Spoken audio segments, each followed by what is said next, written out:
UGC net का application form out हो गया है। यूजीसी ने फिर से एक बड़ा बदलाव किया है। जो एग्ज़ाम पहले ऑनलाइन होता था अब ऑफलाइन होगा।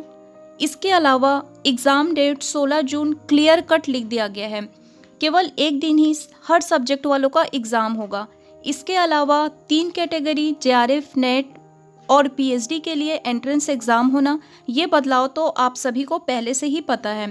तो ये सब चीज़ें क्यों हुई है, इसके अलावा eligibility criteria, age limit, fees, negative marking, इन सभी पर ही बात करेंगे। नमस्कार साथियों, हमारी YouTube family CGPSC village expert में आप सभी का स्वागत है। सबसे पहले बात कर लेते हैं फॉर्म फिलिंग की इम्पॉर्टेंट डेट्स क्या है। तो 20 अप्रैल से 10 मई, 20 अप्रैल से 10 मई यहाँ पर देखिए लिखा हुआ है। तो ये बहुत ही कम समय मिला हुआ है, केवल 20 दिन ही मिल रहा है फॉर्म फिलिंग के लिए। बाकी पहले तो 1 महीना करीब मिलता ही था फॉर्म फिल के लिए।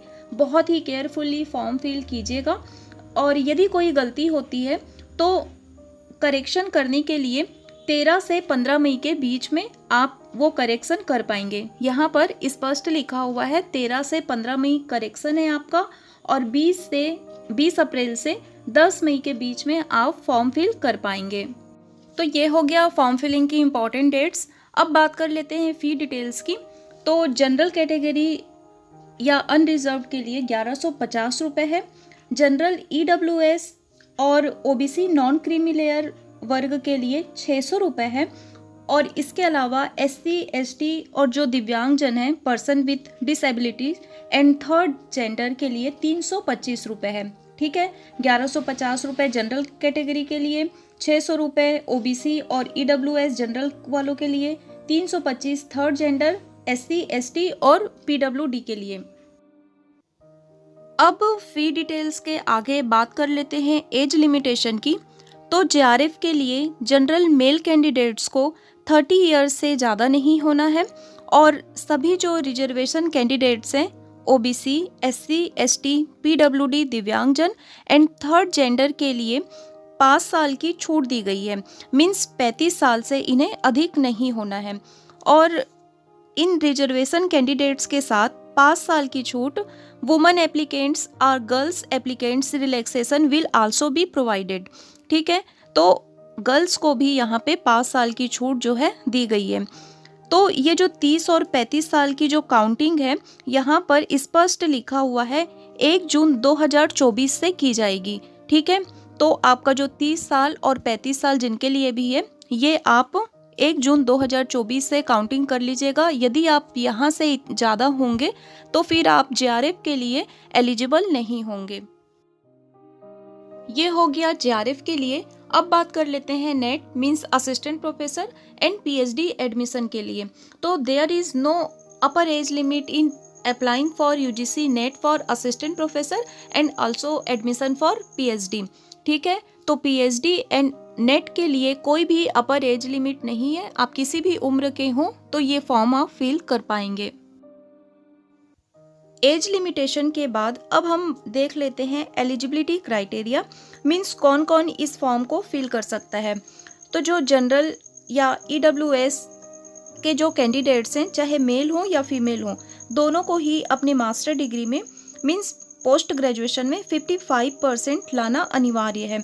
तो यहाँ पर जो भी फीमेल हैं, गर्ल्स हैं, उन्हें एज लिमिटेशन वाला जो रिलैक्सेशन है यहाँ एलिजिबिलिटी क्राइटेरिया में नहीं दिया गया है। सभी general EWS male female candidates को अपने पीजी में 55% लाना है। जबकि जो रिजर्वेशन कैंडिडेट्स हैं ओबीसी, एससी, एसटी, पीडब्ल्यूडी, दिव्यांगजन और थर्ड जेंडर के जो कैंडिडेट्स हैं उन्हें अपने मास्टर डिग्री में 50% लाना है। तो वही इस फॉर्म को फिल करने के लिए एलिजिबल होंगे। अब आगे बात कर लेते हैं एग्ज़ाम पैटर्न की। तो इसमें कोई चेंजेस नहीं हुआ है और ना ही सिलेबस चेंज हुआ है। यूजीसी नेट के वेबसाइट पे जाके आप सिलेबस डाउनलोड कर सकते हैं या हमारे Telegram channel net JRF Galaxy first paper के लिए ये जो टेलीग्राम है, यहाँ पे आपको सिलेबस मिल जाएगा, तो आप वहाँ से देख सकते हैं। तो आपके 2 पेपर होंगे। फर्स्ट पेपर में आपको 50 क्वेश्चन मिलेगा, जिसमें टीचिंग एप्टीट्यूड, रिसर्च एप्टीट्यूड, सारा चीज़ जो है आपको सिलेबस में यहाँ से दिख जाएगा। एंड सेकंड पेपर जो आपके सब्जेक्ट का होगा उसमें 100 क्वेश्चंस होंगे। तो टोटल आपके ये 150 क्वेश्चन हो गए। और फर्स्ट पेपर जो है 100 मार्क्स का, और जो सेकेंड पेपर आपका जो होगा सब्जेक्ट का वो 200 मार्क्स का। मीन्स 300 मार्क्स, 300 नंबर के आपके ये पेपर होंगे। और टाइमिंग आपकी 3 आवर्स की होगी, 3 घंटे की, means 180 minute. And your mode of examination यहाँ देखिए स्पष्ट लिखा हुआ है, ऑनलाइन नहीं, ये OMR बेस्ड पे होगा। और क्यों होगा, हम सारा इम्पॉर्टेंट चीज़ देख लेते हैं, क्या क्या क्राइटेरिया था, हर चीज़, उसके बाद हम अंत में इस पे डिस्कस करेंगे। तो हमने ये इम्पॉर्टेंट डेट्स देख लिए, एलिजिबिलिटी क्राइटेरिया क्या है, एज लिमिट देख लिया, एंड रिलैक्सेशन किसे किसे मिला हुआ है ये देख लिया, फी डिटेल्स हो गया। अच्छा, निगेटिव मार्किंग ये बच गया है, तो निगेटिव मार्किंग देख लेते हैं, कहाँ है ये। हाँ देखिए, ये जो एलिजिबिलिटी क्राइटेरिया हमने जो देखा था, ठीक उसके ऊपर लिखा हुआ है, there is no negative marking and candidate needs to choose most appropriate option as correct answer. Means सभी चारों ऑप्शन में जो सबसे सटीक, सबसे सही उत्तर होगा वो आंसर आपको टिक करना है। और यदि किसी क्वेश्चन का आंसर आपको नहीं पता है तो टिक जरूर कर दीजिएगा, क्योंकि कोई निगेटिव मार्किंग नहीं है। इसे कहते हैं तुक्का लगाना। इसका भी एक सही तरीका होता है। जो बिगनर्स हैं, कॉम्पिटिटर जो नए हैं इस फील्ड में, यदि आपको नहीं पता है या किसी को भी नहीं पता है कि किस तरीके से तुक्का लगाया जाता है, तो कमेंट कर जरूर बताइएगा। उस पर भी हम अपना एक्सपीरियंस और उसकी सही स्ट्रेटेजी बताएंगे किस तरीके से तुक्का लगाया जाता है। ठीक है, अब आगे बात करते हैं ये 3 कैटेगरी के बारे में।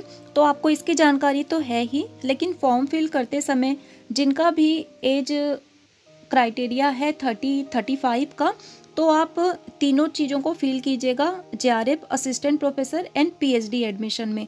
और सेकंड कैटेगरी में जो JRF के लिए एलिजिबल नहीं है, एज लिमिट पार कर गई है, वो असिस्टेंट प्रोफेसर और PhD एडमिशन पे यस करेंगे।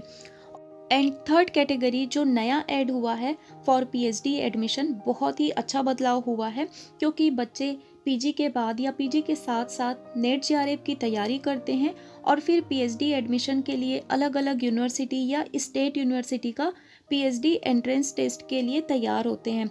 और करीब हर यूनिवर्सिटी में जब ये एंट्रेंस टेस्ट होता है तो करीब 1000 रुपये की एग्ज़ाम फ़ीस होती है। साथ ही एग्ज़ाम देने के लिए डिफरेंट सिटी में जाना, इन सब खर्चों से बचना हुआ है।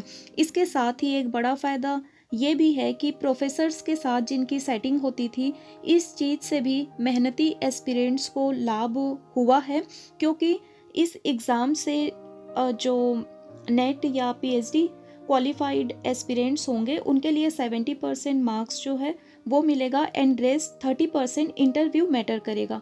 यहाँ पर किसी भी प्रकार से फिर कोई सेटिंग नहीं होगी। तो UGC के इन बड़े बदलाव में हमने PhD एडमिशन के साथ ही ये सभी important dates, eligibility criteria, age limit, fees details और निगेटिव मार्किंग सब पे बात कर लिए। अब ये ऑफलाइन एग्ज़ाम आखिर UGC क्यों कंडक्ट करवाने जा रहा है, इस पे बात करते हैं। तो UGC नेट जून 2024 का एग्ज़ाम डेट नोटिफिकेशन में 16 जून, केवल एक दिन, ये क्लियर कट दिख रहा है।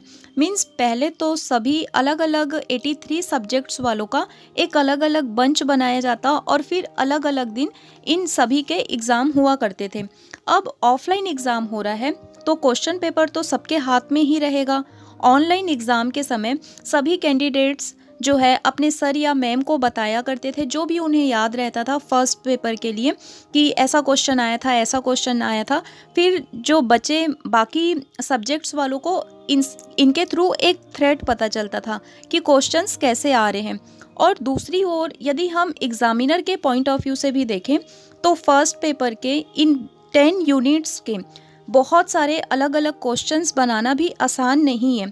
और इसके अलावा स्टार्टिंग सब्जेक्ट्स वालों के जो एग्ज़ाम हुआ करते थे उसमें 50 क्वेश्चंस कभी उनको इजी मिलता था और बाद वालों को टफ क्वेश्चंस मिलता है ना। हालांकि हर सब्जेक्ट के जो हैं अलग अलग कट ऑफ बनते हैं, बट ऑफलाइन में एक ही दिन एग्ज़ाम होना है और फर्स्ट पेपर के लिए केवल एक क्वेश्चन पेपर होगा जो हर सब्जेक्ट वालों के लिए एक ही होगा और बहुत सारे क्वेश्चंस बनाने से बचा जाएगा।